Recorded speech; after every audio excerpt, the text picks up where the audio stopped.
ہم اللہ کی بارگاہ میں آئے، اللہ اکبر کہہ کے ہم نماز میں داخل ہوئے، اللہ کی بارگاہ میں قیام ہمیں نصیب ہوا، ہم نے شروع میں اللہ کی تعریف شروع کی ہے، اور کیا پڑھنا شروع کیا؟ ثنا۔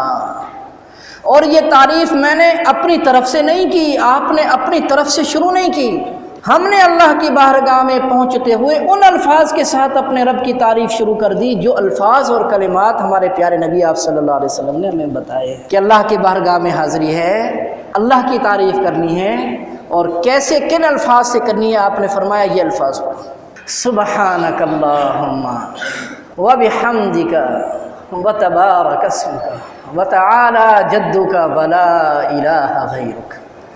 یہ اپنے رب کی تعریف ہے، اور یہ تعریف ہمارے پیارے نبی نے ہمیں بتائی ہے۔ جب اللہ کی بارگاہ میں حاضری کا موقع ملے اور شرف نصیب ہو، تم اپنے رب کی بارگاہ میں کھڑے ہو کے اپنے رب کی اس طرح تعریف کرو اور کہو سبحانک اللہ، اے اللہ آپ ہر عیب سے پاک ہیں، سبحانک اللہ وبحمدک، اور ساری تعریفیں آپ کی ہیں، وتبارک اسمک، اور آپ کا نام بڑی برکت والا ہے، وتعالی جدک، آپ بہت بڑی بزرگی والے اور عظمت والے ہیں، ولا الہ غیرک، اے اللہ پاک آپ کی شان یہ ہے کہ اس کائنات میں آپ کے علاوہ کوئی عبادت کے لائق نہیں، عبادت کے لائق نہیں۔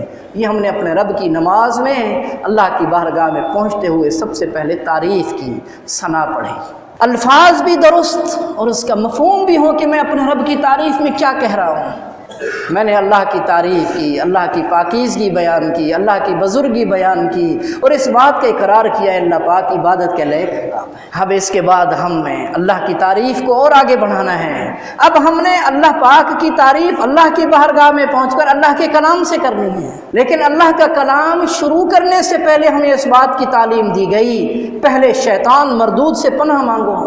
اللہ کی بارگاہ میں اللہ کے کلام سے تعریف کرنا چاہ رہے ہیں، کہیں شیطان مردود آپ کے اور اللہ کے درمیان میں خلل اندازی نہ کرے، کہیں دوریاں پیدا نہ کر دے۔ اللہ پاک کی بارگاہ میں پہنچے ہو، اللہ پاک سے پناہ مانگیں کہ شیطان وسوسے ڈالنا اور شیطان ہمارے دل دماغ میں خیالات ڈالنا روک دے، بند کر دے، اللہ ہماری حفاظت فرمائے۔ میں تعوذ پڑھو، اعوذ باللہ من الشیطان الرجیم، اعوذ باللہ بھی صحیح پڑھیں، الفاظ صحیح و معنی آتا ہوں۔ اے اللہ پاک ہم نے پڑھ لیے۔ اب حکم آیا کہ قرآن پاک کی تلاوت کر رہے ہیں، اللہ پاک کا کلام شروع کرنے سے پہلے اپنی زبان اور منہ کو پاک اور صاف کرو۔ آپ نے کلی کی تھی، مسواک کیا تھا، منہ کو پاک صاف کیا تھا، یہ ظاہری شکل تھی۔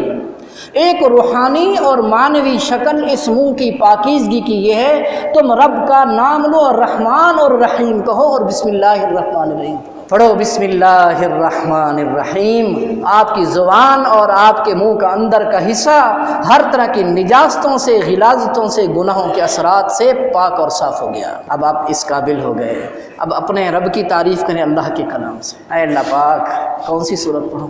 سورۃ رحمان پڑھوں، یاسین پڑھوں، واقعہ پڑھوں، کون سی پڑھوں؟ حکم آیا کہ اب ہماری بارگاہ میں ہیں، ہماری تعریف کرنا چاہتے ہیں، تو قرآن پاک کی سب سے پہلی سورت سورۃ الفاتحہ سے ہماری تعریف کرو، سورۃ فاتحہ۔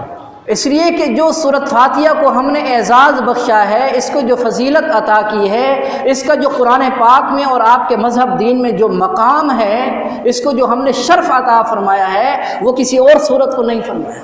اس لیے حدیث پاک میں آتا ہے اللہ تبارک و تعالی نے اس سورت پاک کو ایک مرتبہ مکہ شریف میں اتارا تھا اور ایک مرتبہ مدینہ شریف میں اتارا تھا، 2 مرتبہ اس کو اتارا۔ قرآن پاک کی کوئی سورت ایسی نہیں ہے جس کو اللہ تبارک و تعالی نے 2 مرتبہ اتارا۔ سورۃ الفاتحہ کی یہ شان ہے کہ اللہ پاک نے اس کو مدینہ شریف میں بھی اتارا، اس کو مکہ شریف میں بھی اتارا، اور آپ نے فرمایا اللہ تبارک و تعالی نے اپنے خزانے خاص میں سے مجھے کچھ چیزیں عطا فرمائی ہیں، ان چیزوں میں سے ایک اللہ تبارک و تعالی نے مجھے سورۃ الفاتحہ عطا فرمائی ہے۔ اور آپ نے فرمایا اس فاتحہ جیسی صورت نہ تورات میں تھی، نہ زبور میں تھی، نہ انجیل میں تھی، ایسی صورت عطا فرمائی ہے۔ اور آپ نے فرمایا کوئی ایمان والا اگر اس کو 3 مرتبہ پڑھتا ہے، اس کی تلاوت کرتا ہے، اللہ تبارک و تعالیٰ 30 پارے قرآن پاک کی تلاوت کرنے کے برابر اجر اور ثواب عطا فرماتے ہیں۔ اور اللہ تبارک و تعالیٰ نے خود اپنے کلام کا آغاز اس صورت سے فرمایا، اور مجھے اور آپ کو تعلیم دی کہ نماز پڑھو تو پہلی رکعت میں بھی اسی کی تلاوت کرو، یہاں سے تلاوت کرو۔